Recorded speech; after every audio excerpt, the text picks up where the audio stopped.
Welcome to day 3. To quote one of the truest lines Swami ever wrote, brave were the people who lived in these hills. So you've probably all had your little adventures getting here, so, as we have. We won't frighten you with ours. But if you want to know, speak privately to Rick. Yes. Yeah, in whispers. So.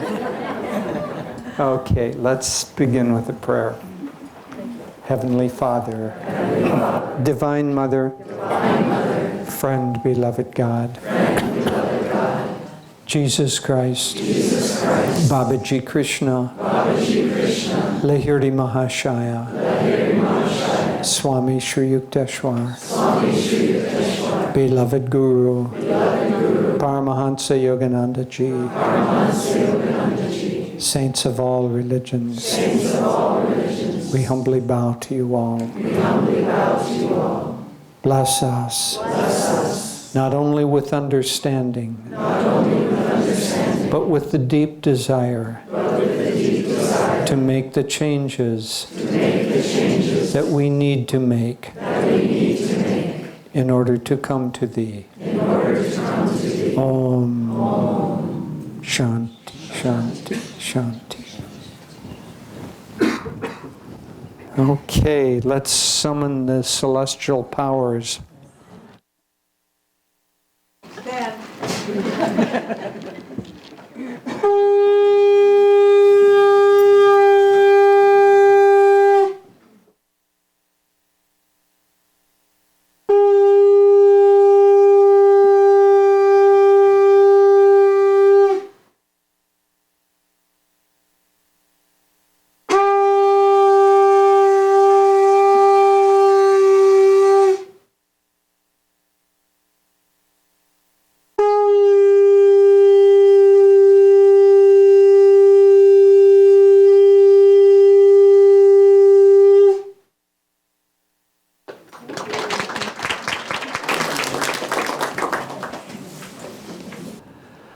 Okay, we're going to start with some corrections and additions. Thank you to all the people who are sending in suggestions and other helps for the course. So, yesterday I was trying to quickly combine two different systems. Master had the psychological chart. He had 6 different categories. When we work with the charts in the schools or here, we generally have 4 and sometimes 3 categories. So I was trying to combine those, and some errors slipped in. So here are Master's categories. Sattva, Sattva Raja, Sattva Tama, Raja, Rajatama, and Tama. And so you can see that it's a different way of combining, but it's still the same 3 gunas. The Living Wisdom Schools uses this chart. So light at the top, and this will help because it's so clear. The consciousness of someone with light consciousness is I will. Someone with Rajasic consciousness, but in an upward direction, says should I? With a downward moving, that person will say, what's in it for me? And the heavy one says, I can't, or I won't. And so you can see the others, helping others deal with seeking truth, motivated by intangible rewards, or tangible rewards, or avoiding pain, meaning they have to be prodded in order to act. And so you can just read the rest. This was a friend of ours who always sends us useful, interesting spiritual tidbits, said there's a footnote. We were talking yesterday about Dharma, and in autobiography there's a footnote that says, defines Dharma, a comprehensive Sanskrit word for law, conformity to law or natural righteousness, duty as inherent in the circumstances in which a man finds himself at any given time. The scriptures define Dharma as the natural universal laws whose observance enables man to save himself from degradation and suffering. So we were right yesterday, but this is a nice explanation of it. And in the Indian scriptures, I think it's an Indian friend said it's the Srimad Bhagavatam.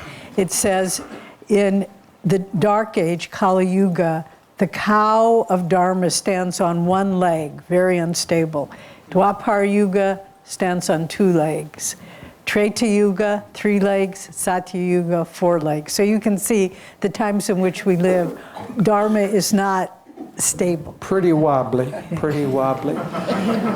So this morning, we're going to change things up a little bit. Devi's going to start, and she's going to do one more of the Navaratnas. We actually have 3 more, but we'll only do this one this morning, and then we're going to go on to the integrated and balanced life, because it's very important. If we have time, we'll come back and do very briefly the last 2 Navaratnas on Friday, but Friday too is going to be full. As we have explained before, we're trying to cram into 4 sessions what normally would be presented in 6 sessions. And so you're getting and besides that, you're getting the beta version of this operating system. So Friday, just to give you an overview, to contradict what Jyotish just said, we will finish up the last 2 Navaratna. We cannot not do them. We have to complete all of them. So there'll be the last 2, and then we'll have time for questions and answers. And out on the hallway, there is a basket that it's easier for us if you write the question, because sometimes people, when they ask it on the spot, it can be not that relevant to everyone, and it can take things off. So if we have the questions in a basket, and we'll only have a half hour, we can pick the ones that we think will be more universally of interest to everyone. So try to get those in by tomorrow lunchtime, Thursday lunchtime, so you have a day and a half to submit questions. And then so half hour tomorrow or Friday we'll spend on the last 2 Navaratna, some questions and answers, and then we're going to do an exercise where you personally create a game plan to take away, because that's the whole point of this course. It's not just philosophy. It's for you to say, I need to have a vision of where I want to go, and drawing from what we've been talking about, techniques, tools, masters' teachings. Let me create a game plan to achieve my goals. So that's where we'll end up on Friday. And we'll explain the homework and that process at the end of today. And just to say, so she didn't correct me. No, I didn't correct you. I contradicted you. Yeah, she didn't contradict me. She corrected me.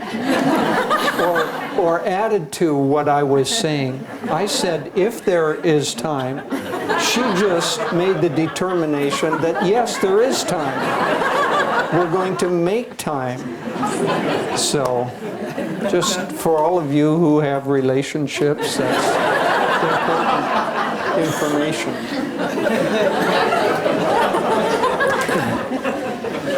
Maybe we should stop while we're ahead here. Okay, so we're going to do gem number 7, knowing truth. And we'll do it a little bit more briefly because we have a big topic to cover with the integrated and balanced self. So, as you see on your card, and by the way, I can't help but, Surya's sitting in the back, every time I work with these cards, look at them, we gave him the text, but he did all the rest, and the images and the color, everything. So these are real treasures, Surya. Thank you.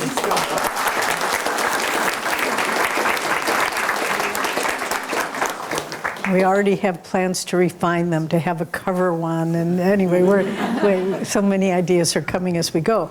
Okay, so knowing truth, the shloka, chapter 4, verse 27. Others, by discrimination, offer up their sense activities and the energy within those activities in the fire of self-control. They ask themselves, who is seeing? Who is hearing? Whose energy is activating the experience of these sensations? And the explanation, Pandu symbolically represents discrimination. When our power to know right from wrong dies, we lose our moral compass. We then fall under the control of the blind sensory mind and can no longer perceive what brings us true happiness. The affirmation we'll do at the end, but the technique is meditate on the thought, who am I? Go beyond all superficial definitions. The goal is to see the difference between what is true and lasting and what is false and ephemeral. This frees one from fear and brings great peace of mind. So I'd like to start in a slightly different way. I'd like to start by just reading a little dialogue from the Gita between Arjuna and Krishna, because I just can't say it any better than how they say it. Okay, so this is chapter 10. And Krishna says, to those who are attached only to me and who worship me with love, I impart that discernment of wisdom by which they attain me completely. Out of pure compassion, that is, out of selfless gift of love, with no admixture of compulsion, I, the Divine One that dwells in all, sets a light in their hearts, the blazing lamp of wisdom, which banishes their darkness. And then Arjuna asks, O Supreme Yogi Krishna, how shall I meditate on you, to know you as you are? In what forms and aspects can I think accurately of you? And Krishna replies, O Arjuna, I am the true self dwelling in the heart of all creatures. I am the beginning, the continuation, and the end of all existence. What need have you, however, O Arjuna, for these manifold details? Know this only, I, the unchanging and everlasting, permeate and sustain the entire cosmos with but a fragment of my essential being. And then he goes on at this point in the Gita, and we won't go into it, but it's amazing. Of horses I am this, of trees I am this, of serpents I am this, of water, of rivers, of seers. And what he's trying to convey is, I am the good smell of the rich earth. I mean, he's trying to convey that God is the essence of everything. But then that last verse, what good is it for you to see all these differentiated myriad forms, get to know the essential consciousness behind them all? And that's what knowing truth is about. We can worship God in many ways, but we need to remember that beyond all the forms, remember when Master was a little boy meditating on his bed, and he had the vision of the Himalayan yogis, and he said, oh, I want to be with you. And then it dissolved, and it was just pure light. And that's what knowing truth is. It's being able to see beyond the form of our friends, of the snow, of everything. It's just try to see the divine consciousness. What are some aids to doing this? The guidance of the Guru. Because the Guru is God's instrument for our enlightenment. And it is not arbitrary. We don't pick the Guru. And in fact, the Guru doesn't pick us. It's much deeper than that. It's the magnetism, a particular magnetism of the finite with the infinite. And that those are drawn together. And when people say, oh, argue about which guru is best, they're all best because they're the best for them. Because that is their channel for finding God. And so the guidance of the guru is essential. Swami gives us this technique for helping to break through the veil of delusion. Look at the picture of the guru, gaze into his eyes, then visualize his eyes at the spiritual eye in calm meditation, and then ask, introduce me to God. Introduce me to God. And so this is one of the most powerful tools. There are many paths that are talked about. This is another big flow of the Gita, and we just had to choose which we felt were the most relevant. But the paths, the 4 paths of yoga, bhakti, devotion, karma yoga, action, jnana yoga, discrimination, and raja yoga, meditation. But they all lead to the same truth. So the bhakti, the devotional person, if they go deep and deep enough with it, they realize that the point they arrive at is the same as the karma yoga or the jnana yoga or the raja yogi, I should say. And so all the different ways we work out our karma is just to bring us to the same point. And that point is to realize that everything we've done, everything that we are, is just a reflection of the same one truth. And Master said, try to see beyond the form into the consciousness of infinity. Swami tells us that one of his fellow monks, when he was living with Master, was always taking pictures of Master and posting them on the wall. And Master walked in one day and saw them. And he said, what do you need all these pictures for? Get to know me in meditation.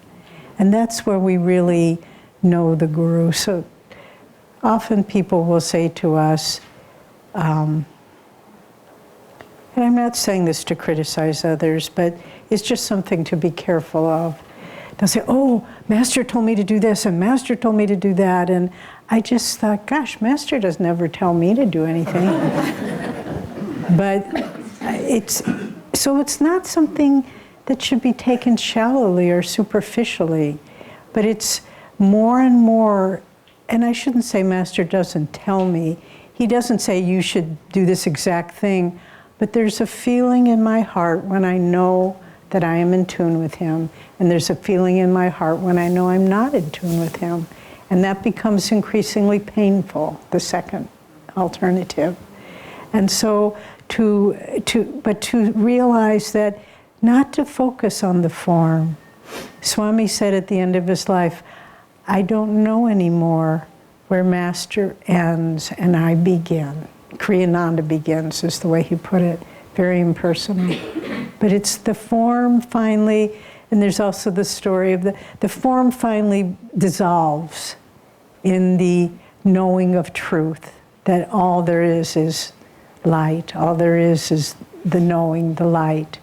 And there was another story of a saint who always did puja and worship the picture of his guru. And then one day he went into a state of deep samadhi, and he had been throwing rose petals on the image of his guru, and then he started throwing them on his own head. And he said, I realized that I, untouched by this body and personality, am the infinite light that I have been worshiping. That's not ego. That's dissolving of ego and realizing the truth that all we are is that knowing. And finally, we'll just end, and then we'll go on to the next phase with our affirmation for knowing truth. So,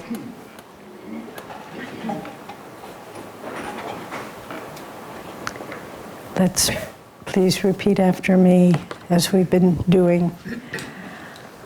I will see goodness in everything. I will see goodness in everything. I will view the world around me. I will view the world around me not from the depths of matter attachment, not from the depths of matter attachment, but from the heights of divine aspiration. but from the heights of divine aspiration. I will see goodness in everything. I will see goodness in everything.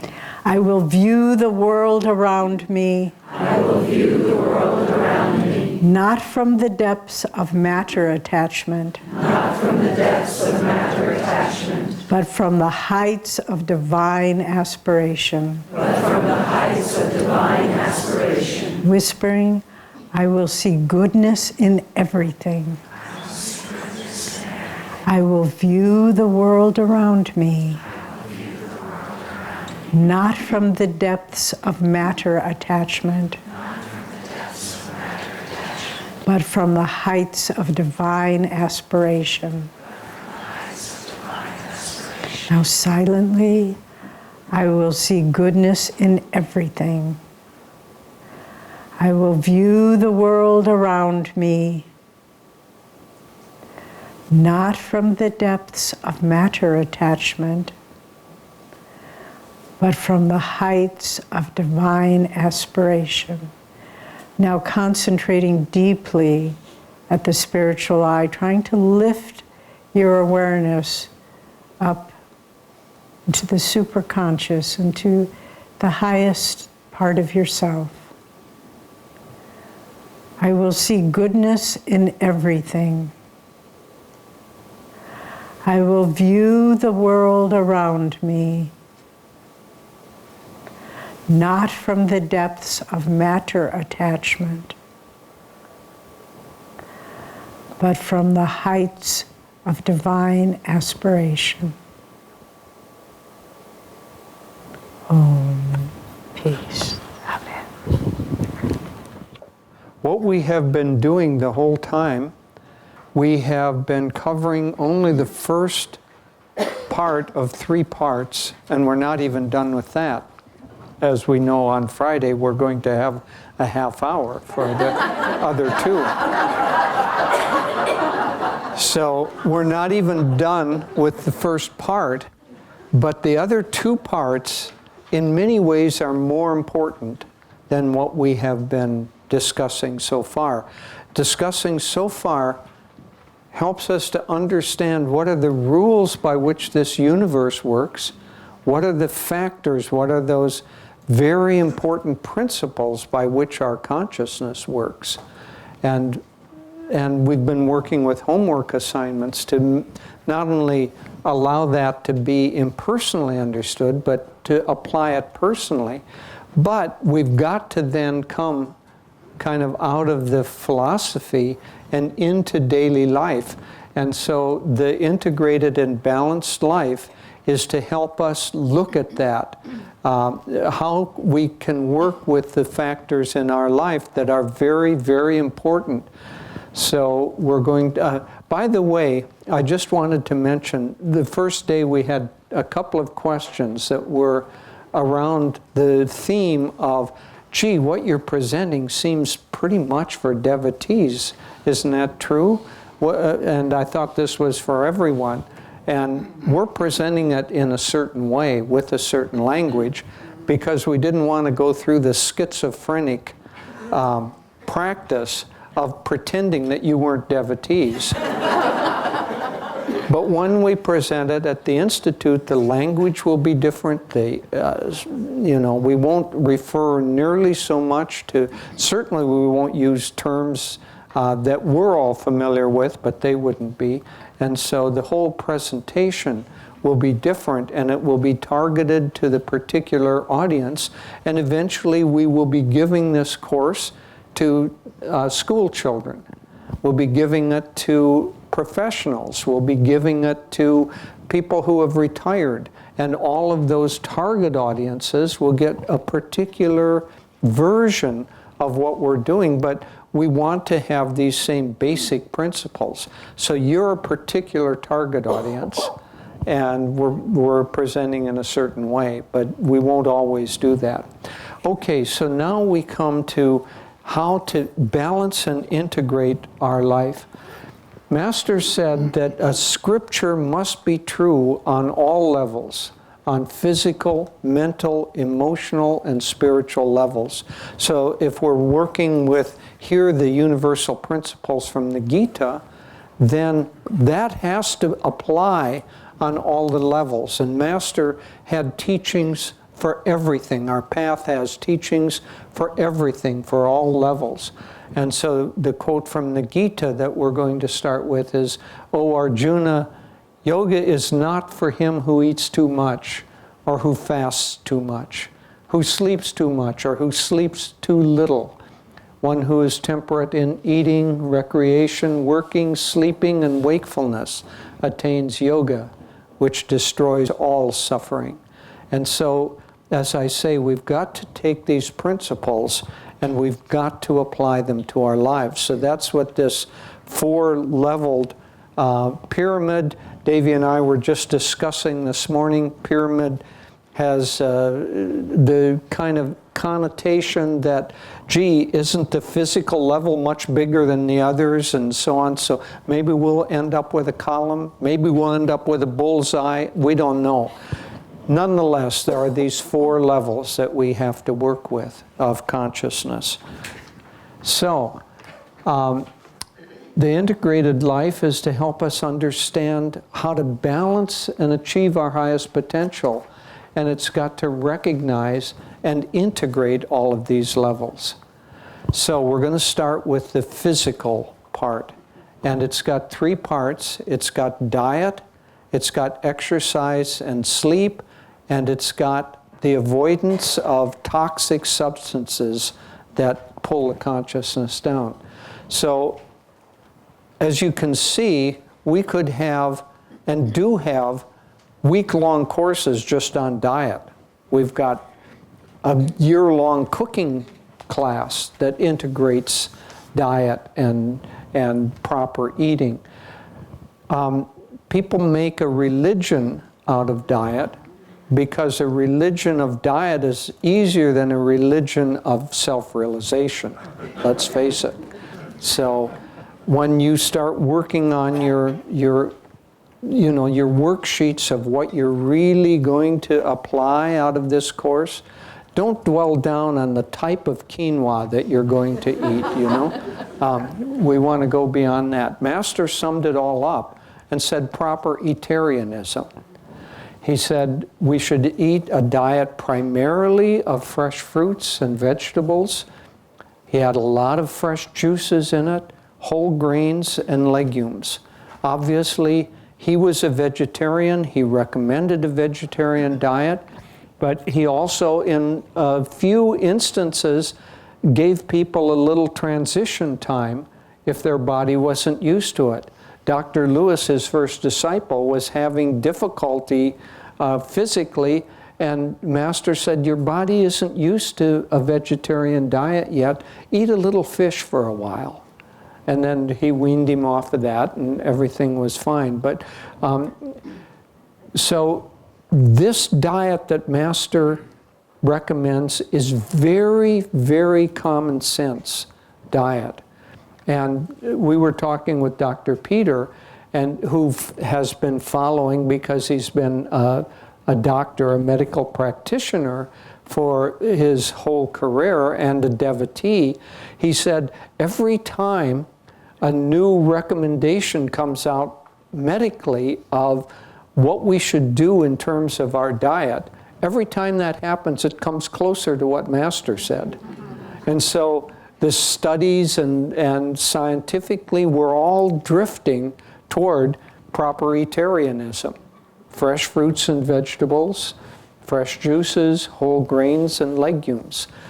And so Master also talked about fasting 1 day a week or 3 days a month. There are lots and lots of studies now that have come out that show that periodic fasting cleanses the cells from the inside out. And so even on a weekly basis, if you don't have to necessarily completely fast. Master recommended fasting with orange juice, other cleansing ways to cleanse the body. But if you can cleanse the cells and cleanse the systems and cleanse the colon, you will be much, much healthier than if you continue just to accumulate toxins all the time. He also had the 9-day cleansing diet, which you can find online, and we do periodically here. And it's a marvelous, marvelous thing.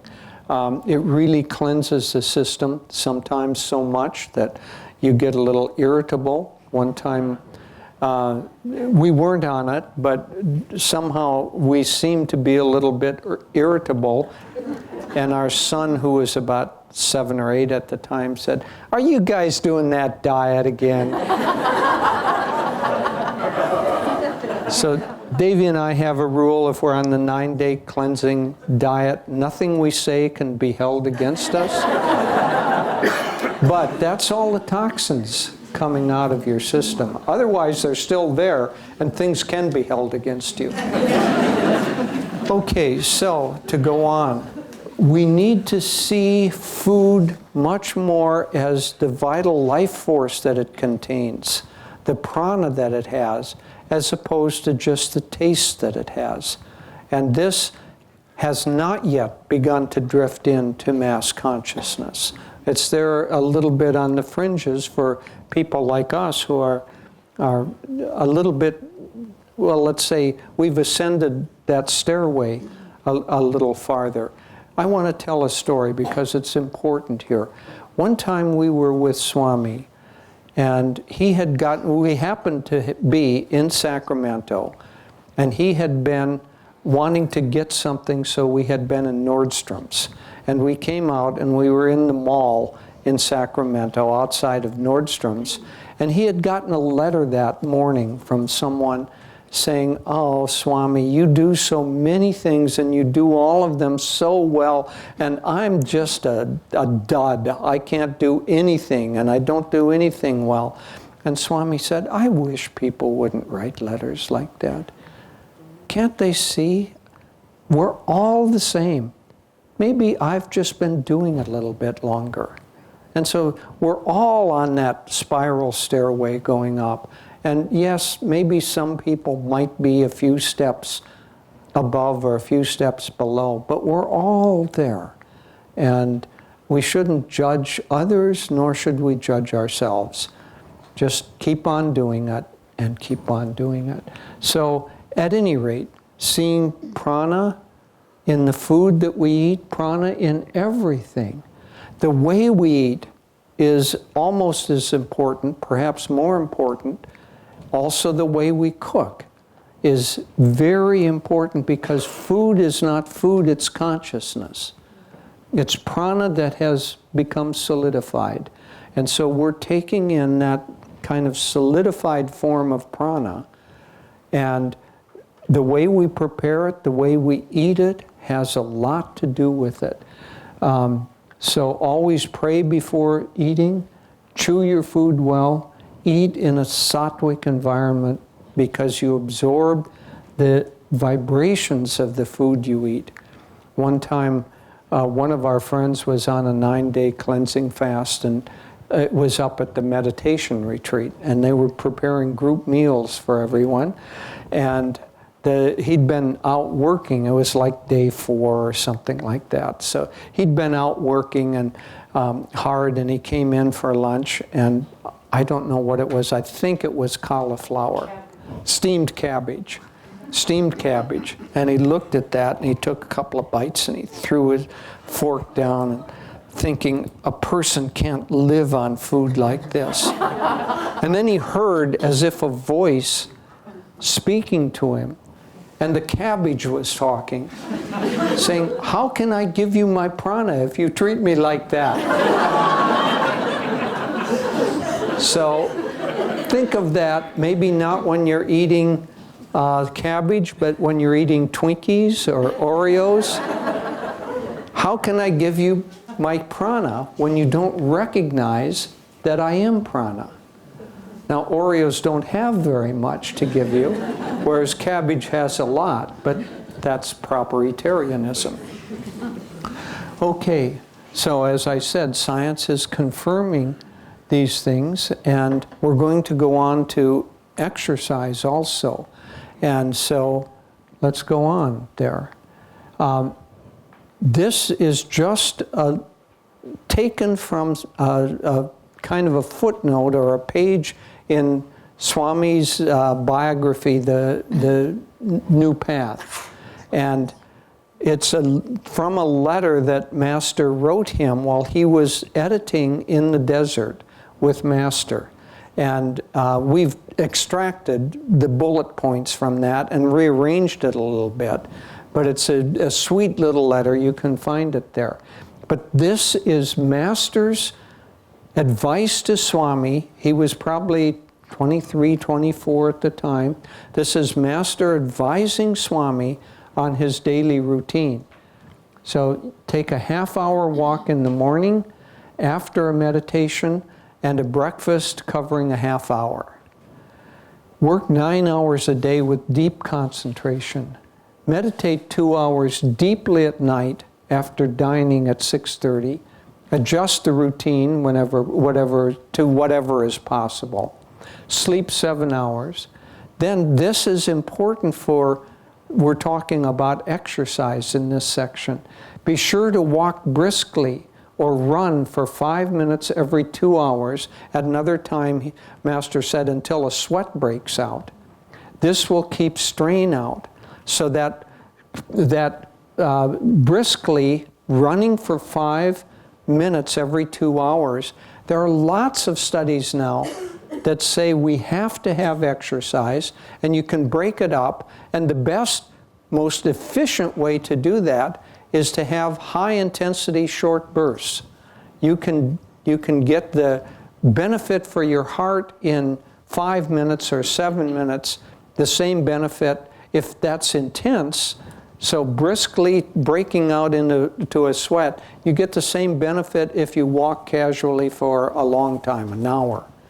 And so that those brisk, energetic periods are very important. Master says it'll keep the strain out. So if you don't have that in your routine, that might be something to think about.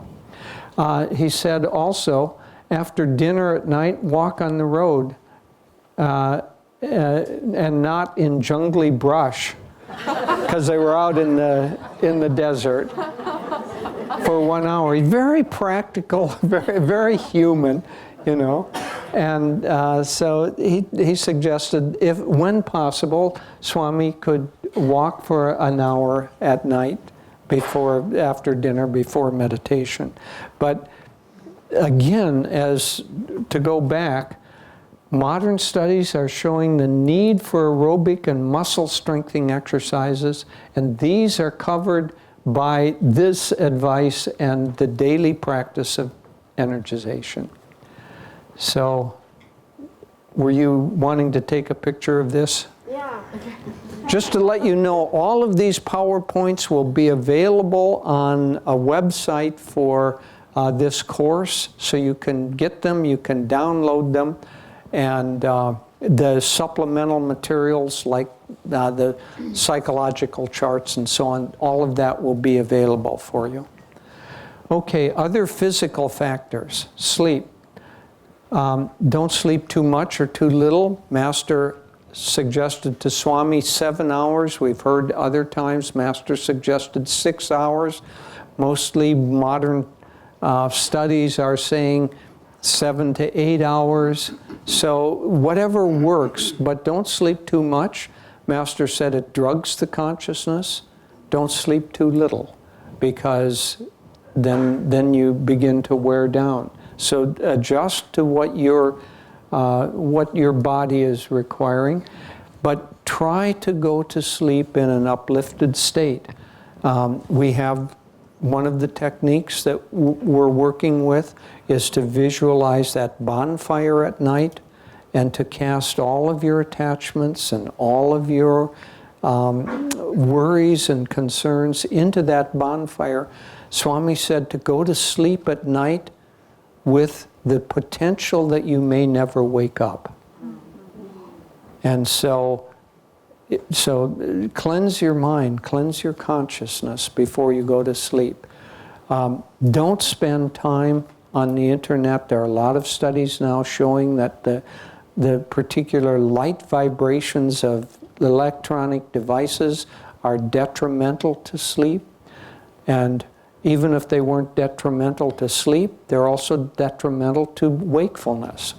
So you don't need all that poison in your mind before you go to bed. Much better to read a little bit of the Gita or whatever. Okay, now we don't need to worry too much about this in our community, thank goodness, but it is a national and a world problem, which is the use of toxic substances. So drugs, alcohol, tobacco, other things that pull the consciousness down, they not only destroy your physical health, but they destroy your consciousness too, or pull it down. Having said that, Swami gave a very important piece of advice to a friend of ours in India. This was a person who went to parties and enjoyed being at cocktail parties, enjoyed drinking. And she was talking with Swami and saying, you know, I enjoy it, but I know that it's not good for me. Swami said this. He said, understand that alcohol is tamasic, and it's going to pull your consciousness down. Having said that, you are not your habits, and you are not the patterns or the personality. You are the soul. So it's not like, yeah, and a week later she stopped drinking, has never touched alcohol, nor ever wanted it again. So understand that yes, these substances are not good for us, but they're just substances and it's just habits. That's not who we are. And so don't get overly caught up in this, because important though it is for your health and your consciousness, it is not the essence of who you are. Okay, so I will go on to the next level, and then Devi will cover the last two levels. So now we're going to talk about the energy level. So the physical level, which is the base of, you probably can't see this, and I don't want to go back to the slide, but the yellow or the peach colored, orange colored, that level is the physical level, which we've just covered. So it's diet, sleep, exercise, and toxic substances. But it's really meant to be all of those things physically that we do, because what we do for the body affects the consciousness. So that level. Now we're moving out, so you can get 1,000 books, 100,000 books on diet and exercise. And if you go into the any place and you look at an airport, you look at all the magazines, everything's on the physical level. Almost nothing is beyond that. Now we're going to the next levels beyond what is generally talked about. And each successive level is more important than the one below it in terms of its effect on our well-being and our consciousness. So now we move up to the energy level, because we aren't the physical body. We're the energy behind the physical body, or the energy that manifests in the physical body. And so we need to start working with that energy, and Master, this path has lots and lots of teachings about that. Master starts his whole discussion, his whole set of lessons by talking about how the body is not, it doesn't run on food. It's like a battery that runs on the energy, and you can fill up a battery by recharging it. And so he has a long discussion about that. So one of the things that he comes back to again and again and again is how important willpower is. Will he's defined as desire plus energy directed toward a particular goal. Desire plus, so you have to want something. Say I want to pick up this piece of paper. I have to first have the mental thought that I want to pick that up. Then willpower is the flow of energy from that thought that connects that thought to the action that allows me to pick that up. Without will, that connection is never made. And Swami has some beautiful lines about, daydreamers who are never going to accomplish anything because they don't take their dreams and infuse them with willpower. So willpower and drawing and controlling energy are the fundamental techniques for Dwapara Yuga. That's why our path has, as all of our techniques have to do with tuning into subtle energy, controlling and directing that subtle energy to accomplish a goal.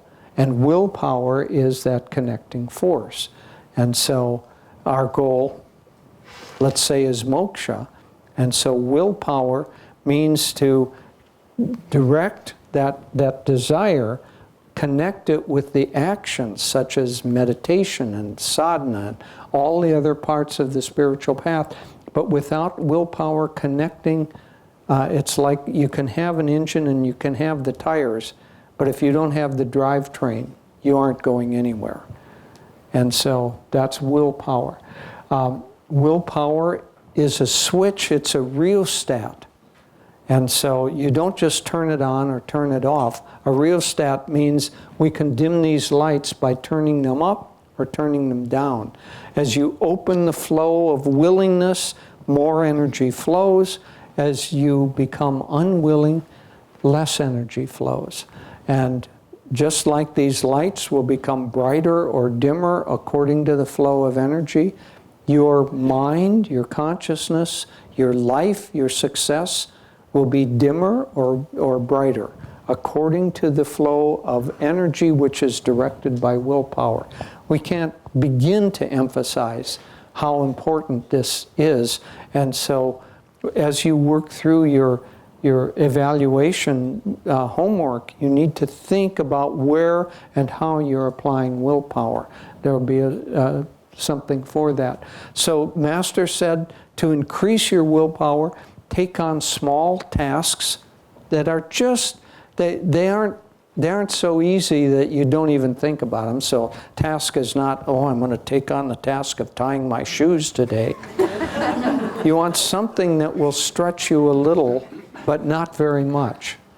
And then take that on and accomplish it. And do that until you have the mental power to accomplish what you set your mind to.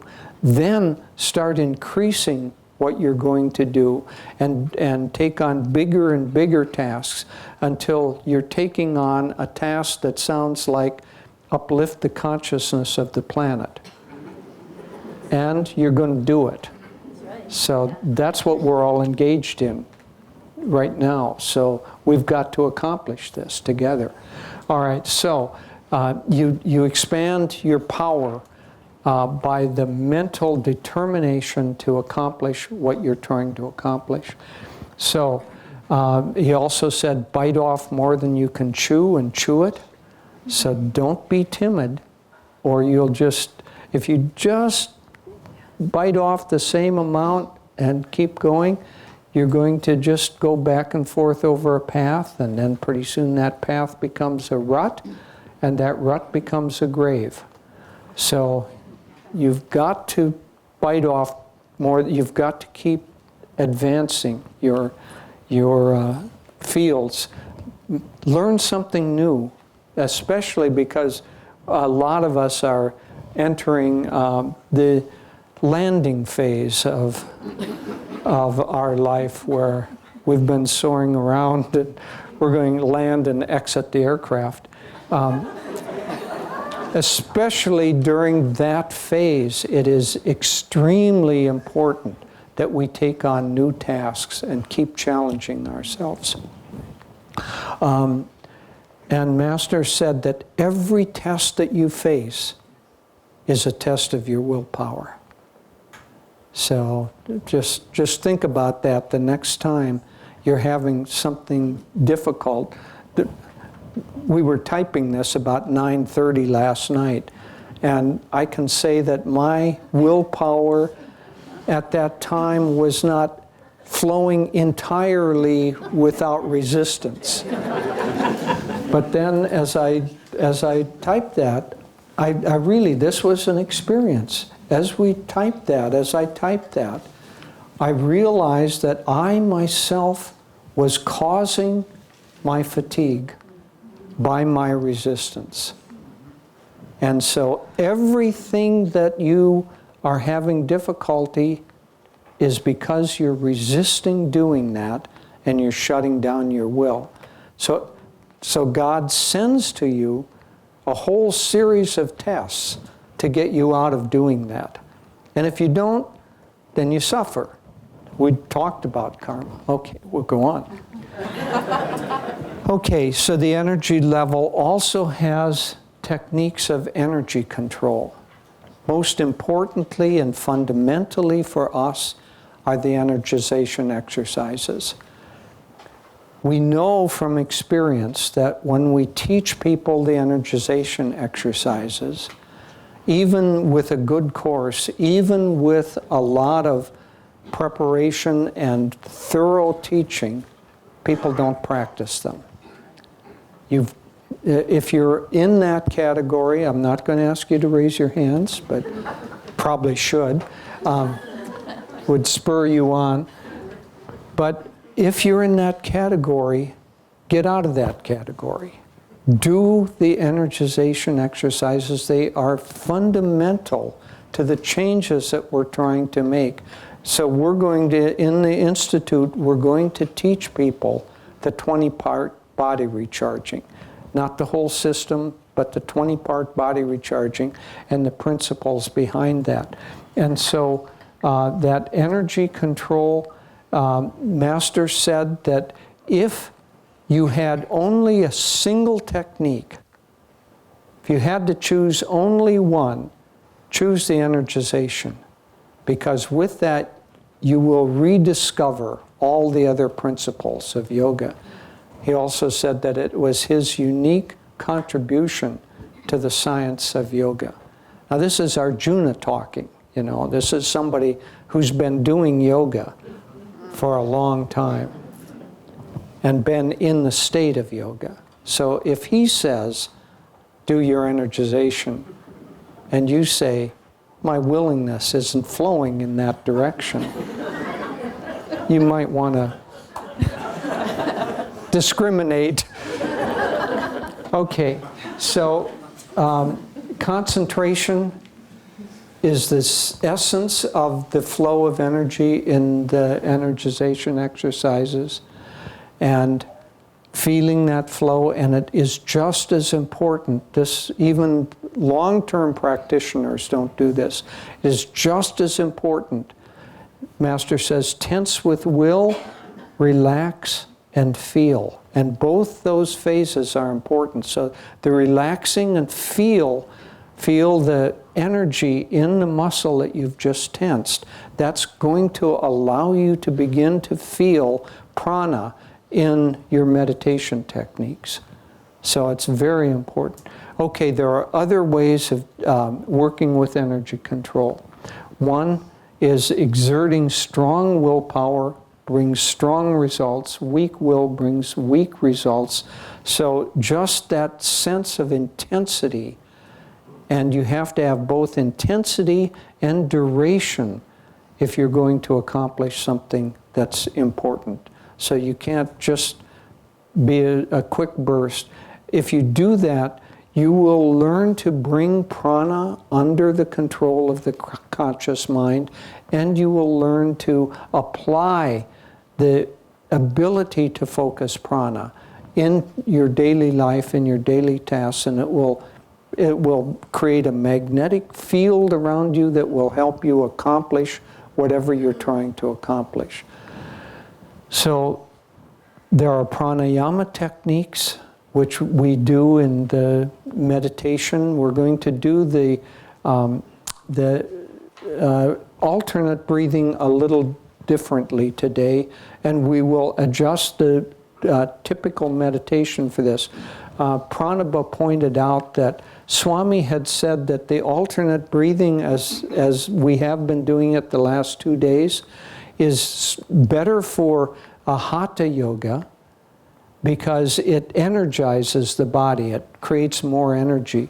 We're going to do just inhale through the left nostril, hold, exhale through the right, and then inhale through the left. That calms and centers the mind better.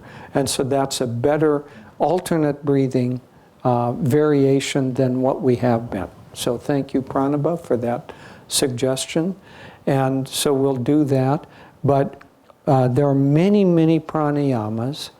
But the most important pranayamas that we do are the pranayama of Hong Sa, which is what we have the fundamental part of the signature meditation, the inner awakening meditation, and of course Kriya.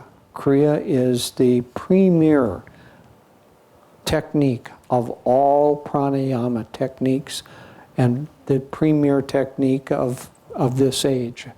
I'll go so far as to say that.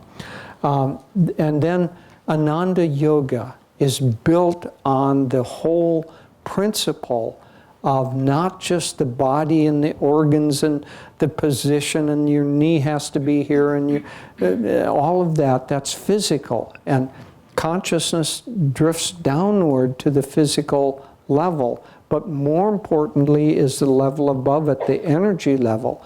And so Ananda Yoga focuses on the energy flow and combining the physical posture along with a mental affirmation that empowers both of those together.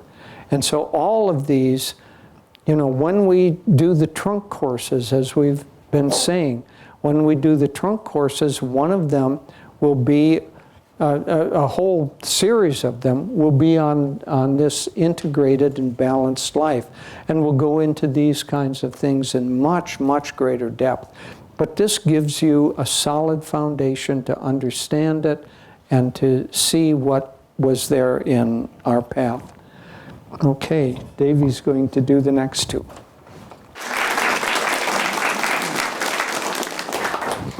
I don't think we have time for these two, Jyotish. Let me think. We have a half hour. I'm not going to contradict you, but I will have a correction. We have a half hour, that's 15 minutes for each. Let's give it a try. Okay, so the mental level of an integrated life. We could sum it up all really simply: positive thinking, the power of positive thinking. And this becomes, just as, remember we shared yesterday, someone asked Swamiji, do you really believe all your books are going to be bestsellers? And he said, no, but I have to think that way because it's what gives me, it releases the energy. And the power of positive thinking is really a force that changes our whole life. Not what can't I do, but what can I do? And what do I not even think is possible that I can do? And you find that you can. So positive thinking is an upward flow of energy, and it aligns with the power of the universe. Swami has told us that story often of his brother monk who is a mountain climber. And he was making, in the Alps in Switzerland, he was making a first ascent, and he was of a route that hadn't been tried before.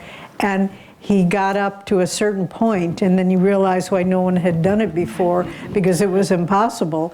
And there was a little ledge, but then there was a lip that came up and extended out over the ledge. And this man hadn't yet met Master, he wasn't yet a disciple, but he was a yogi from past lives. And so he said, well, I have two choices here. I can either give up and die on this cliff or this ledge, or I can keep trying, even though rationally I know it's impossible. And so, but he would walk up, and then when he got upside down, he would fall and crash on the ledge. He kept doing this over and over and over again until finally, and this is really the story of Ananda, finally he got to a point where even though the laws of gravity would make him fall, the power of the universe upheld him, and he was able to walk out and come over the edge of that lip and make it to the top of the mountain. And he took a different route down. But all that to say, the power of positive thinking and the transcendence of the rational mind. This is, again, what we have learned in watching the evolution of Ananda, watching people be cured of diseases that doctors said were incurable. All of these things, it's just, I can do this. I can do it, and I'm not afraid, and I will try. I remember from years ago as a child, I was watching a cartoon. This was a Daffy Duck cartoon, who I always identified with. And Daffy Duck was in a boxing ring with an opponent much larger than him. And the big opponent was coming after him. And Daffy Duck started running around the ring faster and faster until his little legs took off like a propeller, and he just took off. And then he does an aside to the audience and he goes, "I'm so crazy, I don't know, this is impossible." And that's the story of Ananda.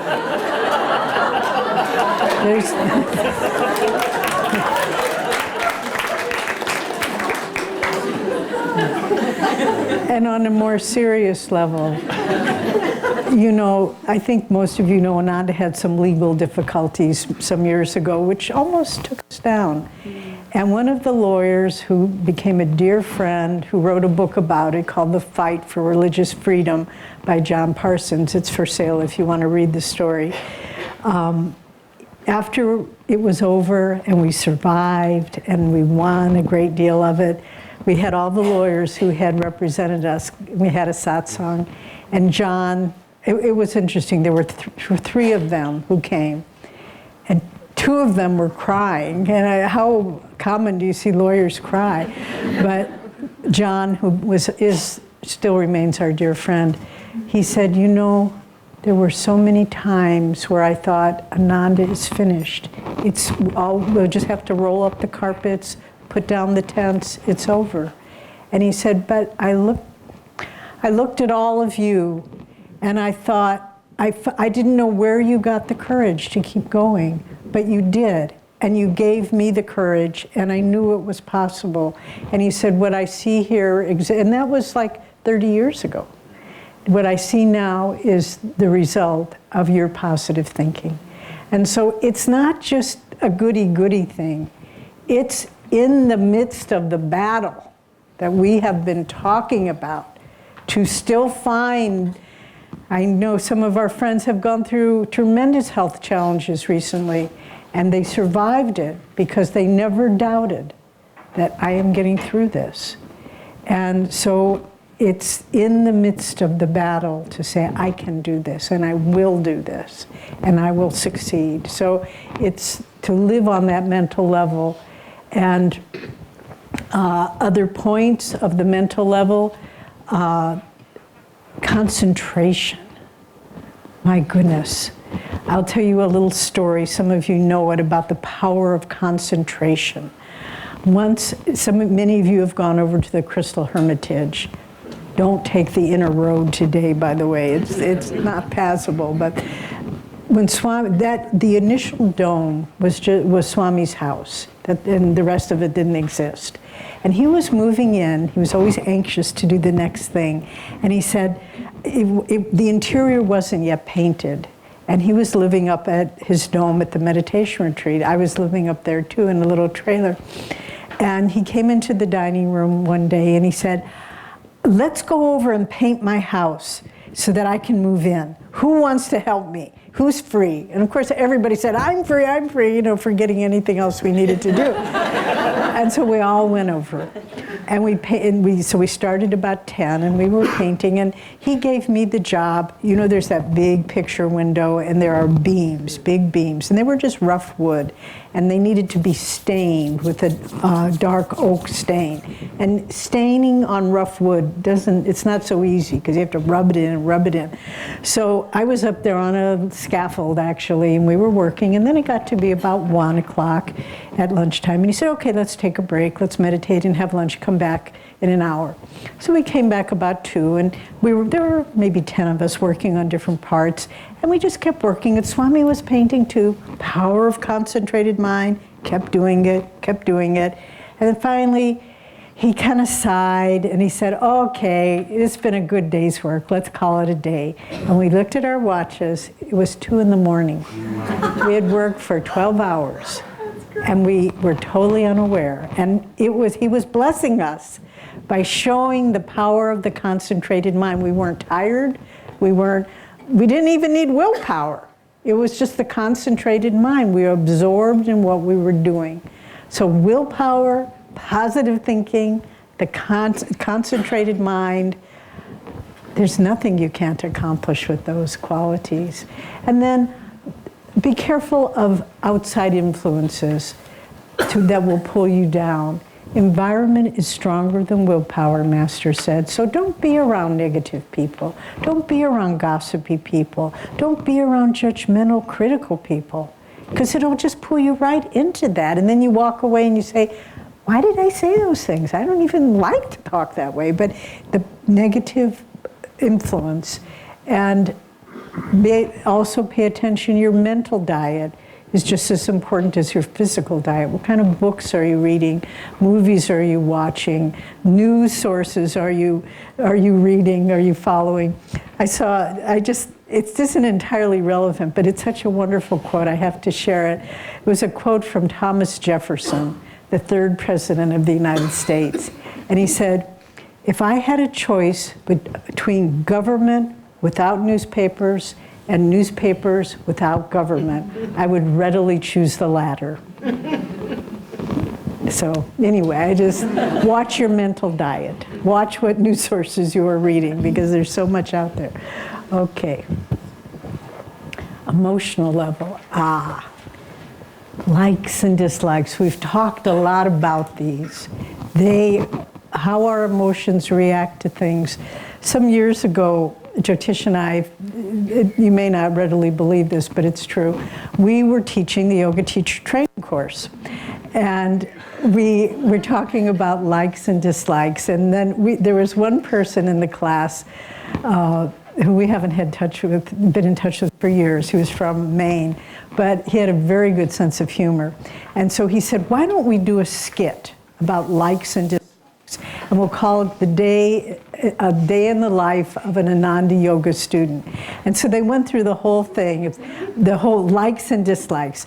Our alarm clock goes off. Oh, darn, I don't like when the alarm clock goes up. Oh, but it's sunny out. Then, oh, so-and-so's leading the sadhana. I love when he leads it. Oh, but the meditation's too long. I don't like to sit that long. Oh, it's breakfast time. I love oatmeal. Oh, but I don't like when they put brown sugar in it. And he just went through the whole day in the life of and it's true. Look at your day that way, up and down. I like, I don't. I like, I don't.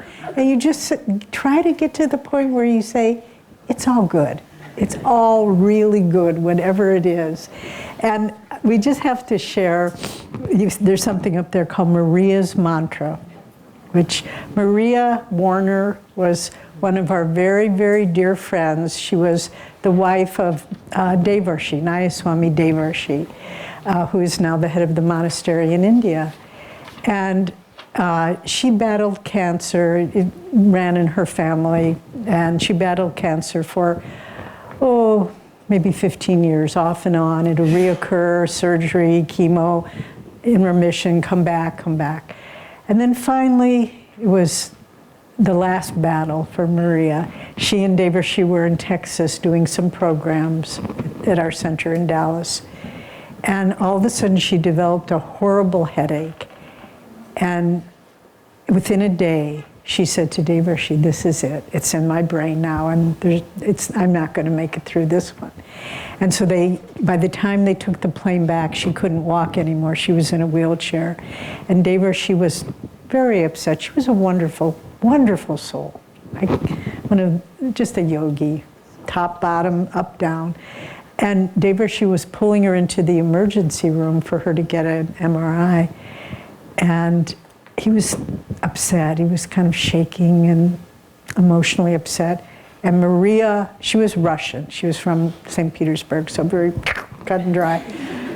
She just looked up at him and she said, detach yourself, control the reactive process, and live the teachings. End of story. And at one point, in the last weeks of her life, we were there, and we knew it might be the last time we saw her. And we're saying, Maria, it's been such a blessing knowing you, and we love you so much. And she opened her eyes, and she said, I love you too. Get back to work. But her mantra, detach yourself, controlling the emotions, control the reactive process, and do what you know is right. Live the teachings. Use that as your mantra when you feel you're getting pulled off into a negative whirlpool, or when you don't like what's going, or it's too hard, or whatever it might be. Use Maria's mantra. Another way of saying it is be even-minded and cheerful. Negative emotions, Master said, if you're in a bad mood, look in the mirror and push the sides of your mouth up into a smile. We read that years ago. Everyone laughed, ha, ha, ha, how quaint he was. Now medical science is finding actually that the muscles of the face, when lifted in a smile, release positive hormones, and it actually does work. So affirm the positive. Counter negative reactions. If there's someone you have a hard time with, be especially nice to that person. You will find it so freeing. You know, some years ago, there was a woman who lived here who was very difficult to get along with. Many people had a hard time. She was just very opinionated and forceful in her opinions and so forth. And one day we were doing an arati, a puja.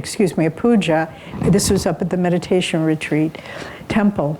And I was the one, we had offered a light and incense, and I was the one going around to every person so they could take the light and the incense. And I was approaching this person, and it was a very profound experience because I could feel my human nature kind of recoiling a little bit when I got to that person. But when I offered her the light, I was overwhelmed with love for her, and I thought, this is not my love, this is God's love. God loves this person so profoundly. What's wrong with you? God sees this person more clearly than you do. Get with it. And so counter negative reactions with positive, and then catch negative feelings before they gain momentum. This is so important. How many times we were, two of our dear friends who are serving in India now, Haridas and Roma, they told us that one time they're married, they were about to get into a heated discussion, and then Haridas, who has a wonderful sense of humor, just stopped at one point and he looked at her and he said, I'm not caught yet, are you caught yet? And in close friendships and relationships, it's real easy to let a momentum get going. And then you end up, how did we get there? And honestly, I think a lot of divorces happen because people just don't know how to stop before it gets out of hand. And then it's too late. Master said words they can hurt more than a bullet. So the words, and once they're spoken, you can't take them back. You can say, I'm sorry, I didn't mean it, but they're out there. And so watch the negative patterns before they really build. Say, okay, I'm not caught yet. I can walk away from this. And that's where there's such a joy in that freedom of expression.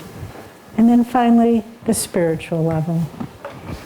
So, as we said, each of these stages, the physical level, energetic level, mental, emotional level, and spiritual, they build on the next.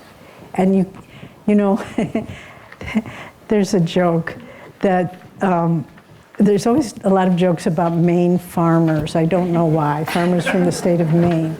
And so there was a tourist was kind of lost in a rural part of Maine, and he saw a farmer over by his fence, and he went over and he said, "How do I get to that town?" And the farmer kind of paused and he said, "Well, you take," I can't do a Maine accent, so I'll just do regular. He said, "You take the first left after the stop sign, and then you go for two." No, that doesn't work.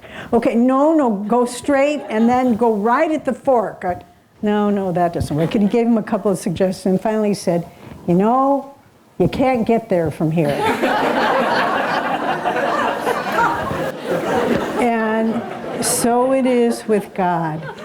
We can't get there just by starting at the spiritual level. Oh, I'm going to meditate and I'll yell at my friends and I'll eat junk food and I'll be negative, but boy, I'm going to meditate. You can't get there from there. So we've got to build on each of these essential building blocks. And that's why karma and dharma, knowing truth, they're all essential to take us to the final gems of the Navratna, which are devotion and self-realization. And so build on the easier things to build on. And yoga, I won't touch on all of these, but Yogananda said that the resistance or reluctance to meditate is the most powerful arrow in Satan's quiver. Satan meaning the conscious force of delusion. And so the reluctance to meditate is how we are undermined in our efforts. What do we do when we feel reluctant to meditate? Somebody give me an answer. We meditate. You do it, right? Even if it's and even if it's in counter to what you're feeling like doing. Just that when you can break through at that moment, you have no idea the benefits you accrue when in that moment where you say, I don't want to, and you say, but I will. Every time you get to that point, then it's easier and easier and easier, and you build on that. And so look at the resistances you have to spiritual practices. Be very clear about them. Maybe it's increasing your kriyas. Maybe it's doing the higher kriyas. Maybe it's serving more selflessly. Wherever the spiritual resistance is, say, okay, that's the point. That's the point where Satan's getting me, where delusion has me in his hold, and break through at that point. Lahiri Mahashaya said that Kriya Yoga is the solution to every problem in life. That may seem facile, that might seem a simplistic answer, but what is being said there is by raising the energy in the spine, we get to the point where there are no problems in life. There are no obstacles, there are only opportunities. And we live that way. And Master said that attunement of our will with the will of God and Guru, that's what brings ego transcendence. And then we get to the point where every moment we can live in a state of joy, in the memory of God. It isn't just, Master said, at first it takes effort, but then it becomes effortlessly liberating. So what is the end of everything we're talking about? The freedom to float and soar in super consciousness, in divine consciousness. If we only realized how close we were, I think we would make a dash for the infinite. Master said, if all of our, think about this, this is important, and I'll close with this. If all of our incarnations, hundreds of thousands of them, were like a 24-hour clock, by the time we receive this level of grace through the teachings, the practice of Kriya, and the grace of the Guru, we are in the last little ticks of the second hand of that 24-hour clock.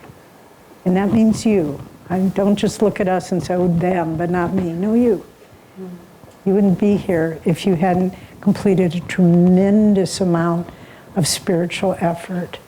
So make the dash for the infinite. What we're talking about, and we'll give you a chance in the days ahead to really create a program that you are going to say, I am going to do this, and I am hitching my chariot to the star of God realization, self-realization, and let's do this together. Some years ago, a woman had a dream, a beautiful dream. She told Swami this dream, and he said that was a true superconscious vision. And in the dream, it took place on a hillside at Ananda, and there were little groups of people holding hands, chanting, different ones, small groups. And Swami was there, and interestingly, he was dressed like an ancient Hebrew priest. He had a breastplate with a different, the ancient Hebrew priests had 9 gemstones on their chest too. All the religions are tied together eventually. And he was just blessing everyone. So these little groups were chanting. And she said, every once in a while, someone would raise their hands in the circle, and everyone knew that person was liberated. And it wasn't like, why them and not me? We were so happy because we knew our time was coming. And Swami said, that's the story of Ananda. We're all, and whether you live here or not, you're Ananda. You're part of Ananda. And don't ever think otherwise. And one by one, we'll lift our hands, and one by one, we'll find freedom in God. The rest of us will be cheering on till it's our time. So together, this is part of Master's mission, groups coming together to find God together. It's a new spiritual form, and we are spearheading this, and the teachings and practices they gave us will be our tools to achieve this. So God bless you all.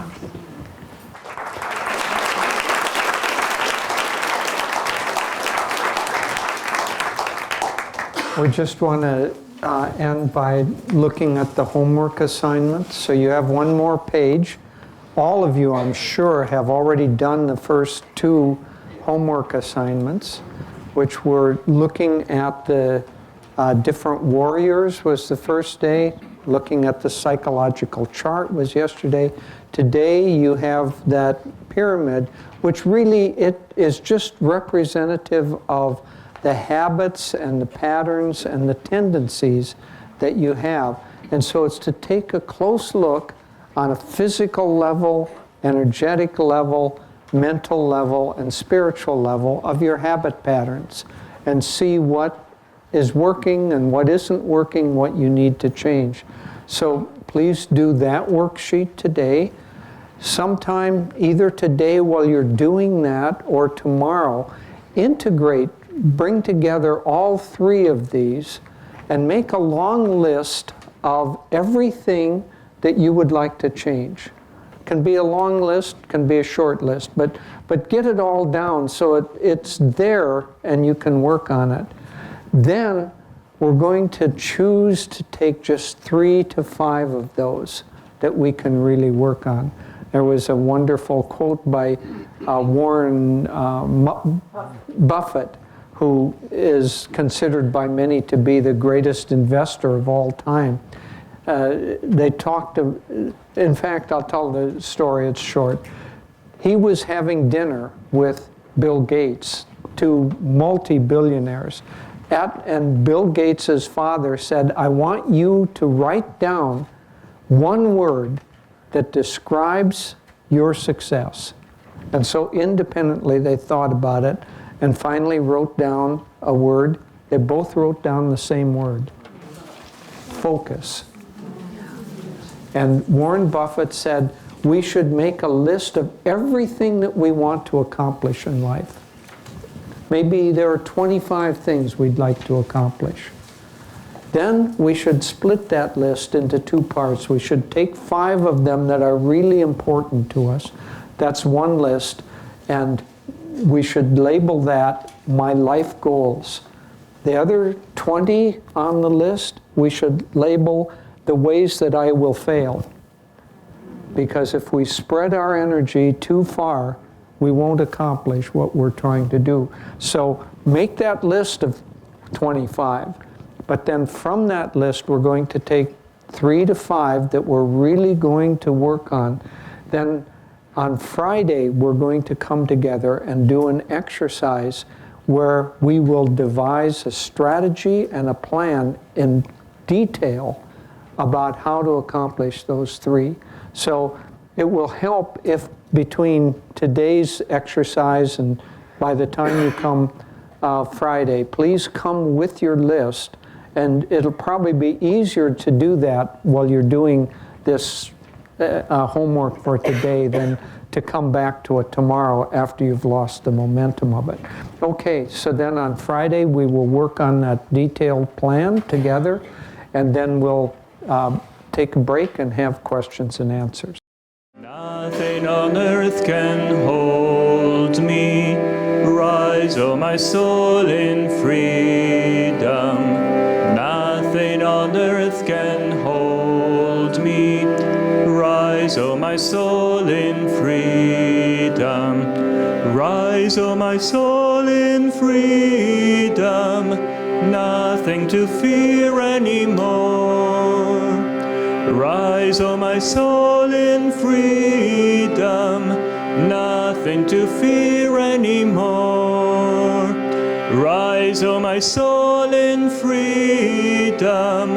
Nothing to fear anymore. Rise, O my soul, in freedom. Nothing to fear anymore. Nothing on earth can hold me. Rise, O my soul, in freedom. Nothing on earth can hold me. Rise, O my soul, in freedom. Nothing on earth can hold me. Rise, O my soul, in freedom.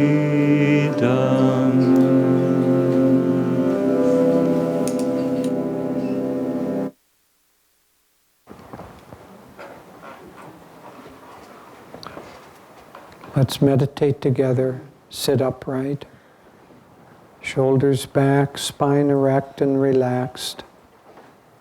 Chin parallel to the floor.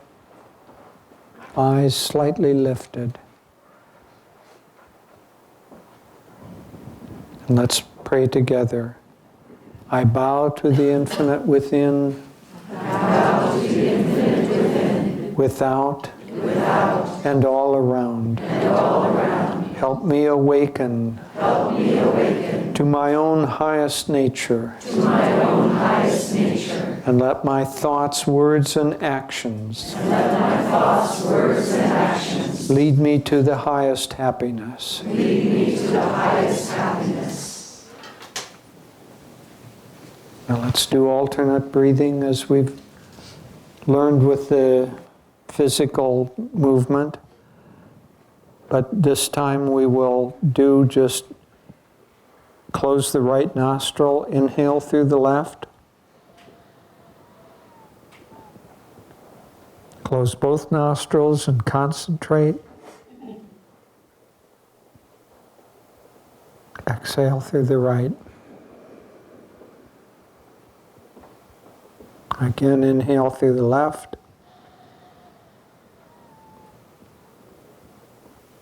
Close.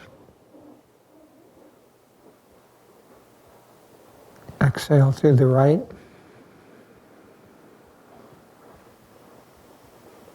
Inhale left.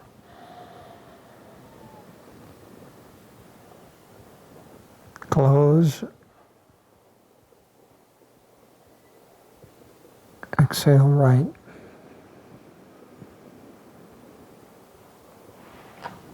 Put the hand down in the lap. Maintaining an upright posture. Now inhale through both nostrils. Hold. Exhale. Inhale.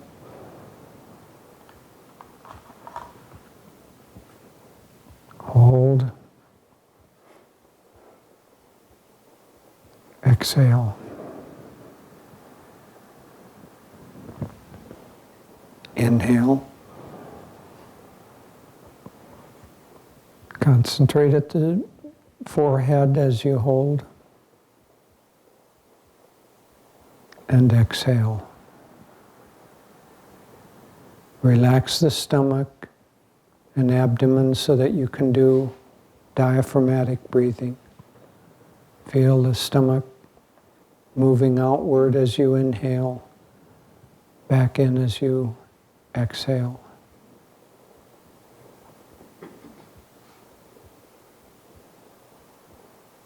Now we'll do a deep relaxation, beginning by inhaling and tensing the body.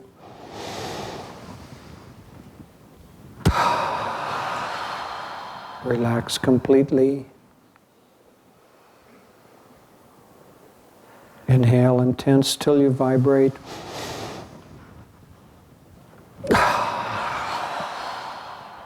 Relax. One more time. Inhale and tense.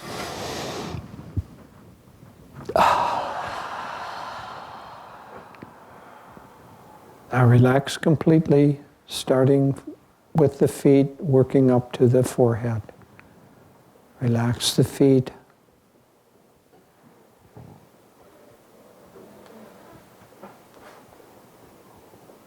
The calves. You can feel that they're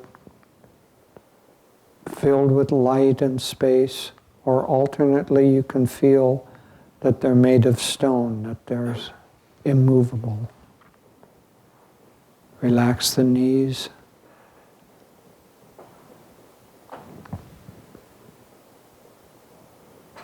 Thighs and upper legs.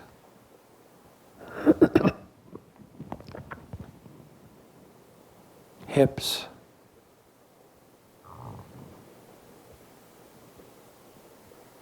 Abdomen and stomach. Feel the alternate breathing.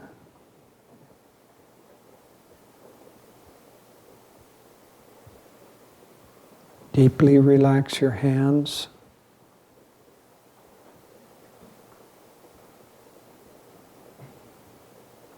Forearms.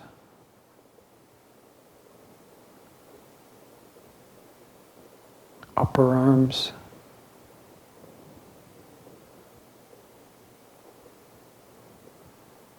Chest.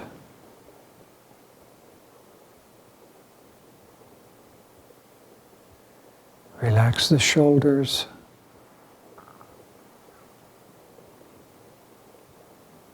Your whole lower body should be immobile now. Relax the throat, the chin, the jaw and the tongue.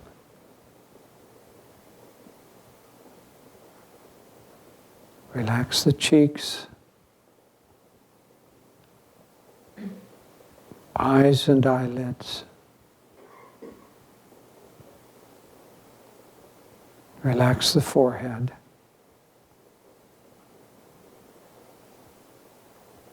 Try not to move from now until the end of the meditation. Relax the mind. Let go of all worries, all struggle. Just be completely relaxed in the here and now.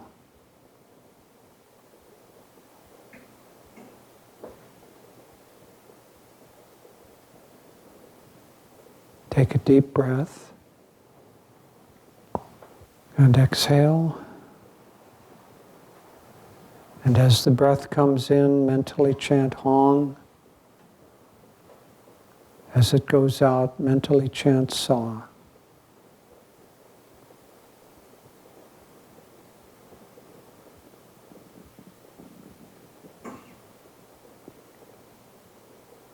Feel the passage of air high in the nostrils, slightly cool as you inhale, slightly warm as you exhale.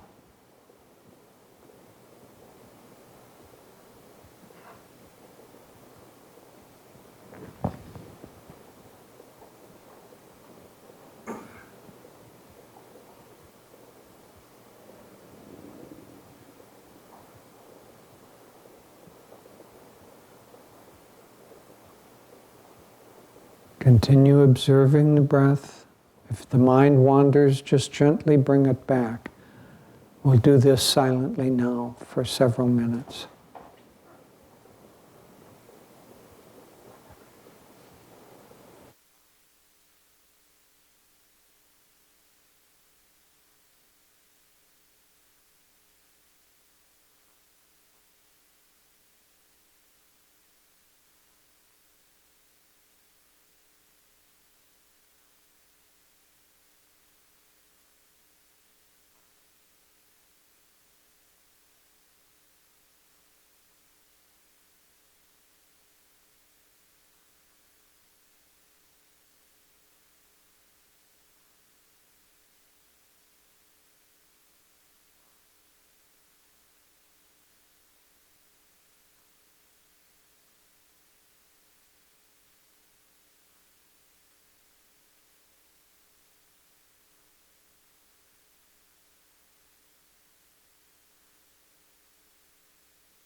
Allow the mind to drift, or if it does, bring it back.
Now bring the awareness to the forehead. And feel that you're expanding from that point into infinity.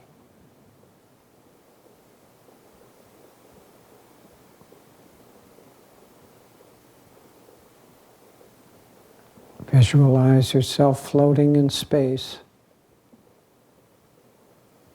Space all around for millions of miles.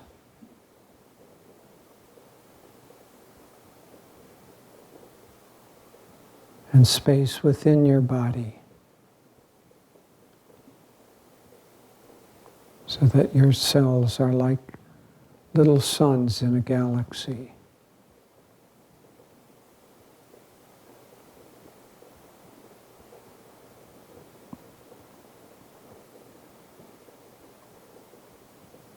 You're completely relaxed, completely comfortable. Expanding outward to infinity.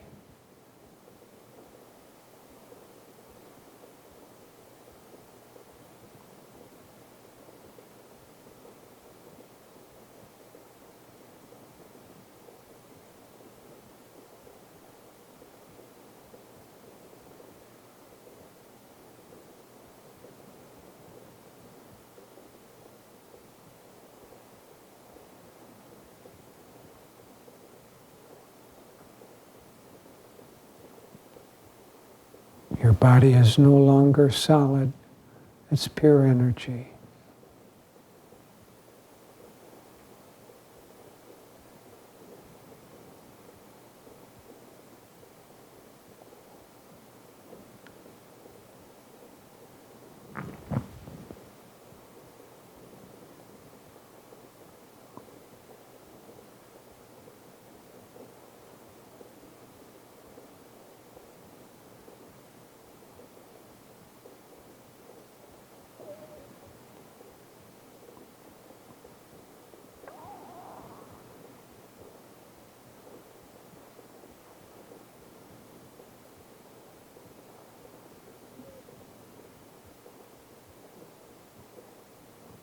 Now feel a boundless sense of happiness and joy.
Now, along with the happiness and joy emanating from your heart, feel a sense of boundless love for everyone and everything.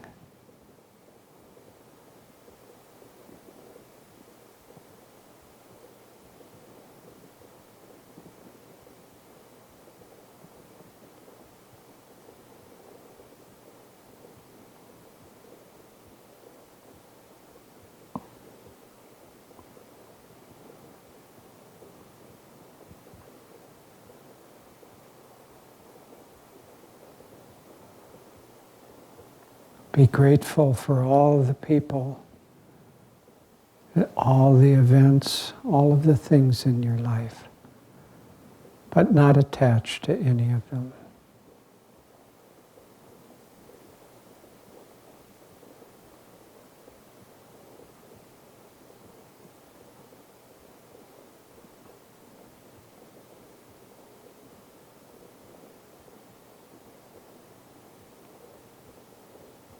Let your peace and love flow out like a great wave,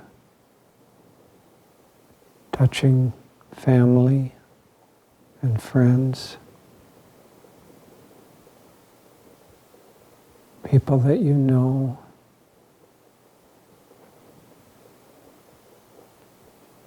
people that you don't know.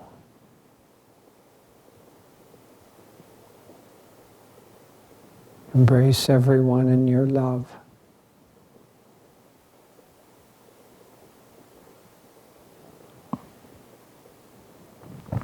See that love like a golden light expanding, touching the room that we're in.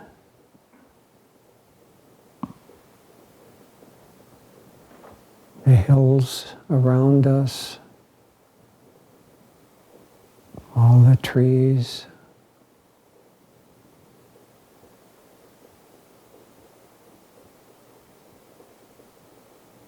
Expanding beyond and covering the whole of the West Coast.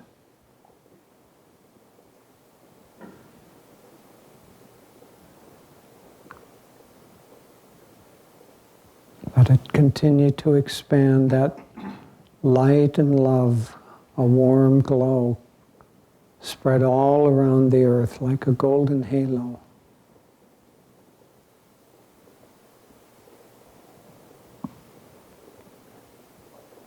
Infuse it with your own goodwill so that it touches all those who are in need of healing energy, all those who are struggling.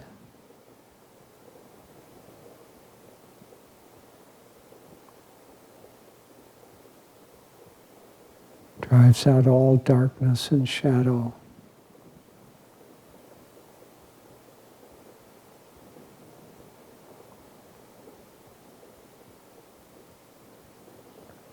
Feel that that glow is uniting you with all things in creation.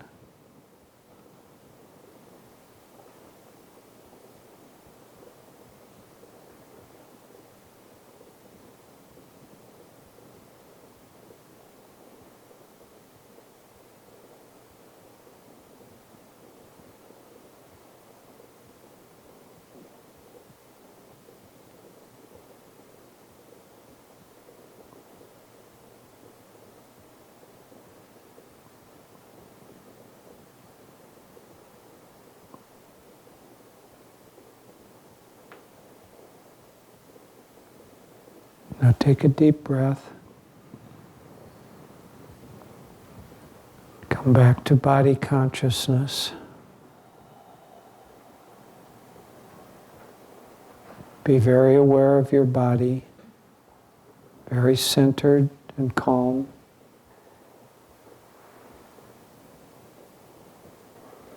And as you begin to make a transition into activity, maintain this calmness and this expansive sense of happiness and love.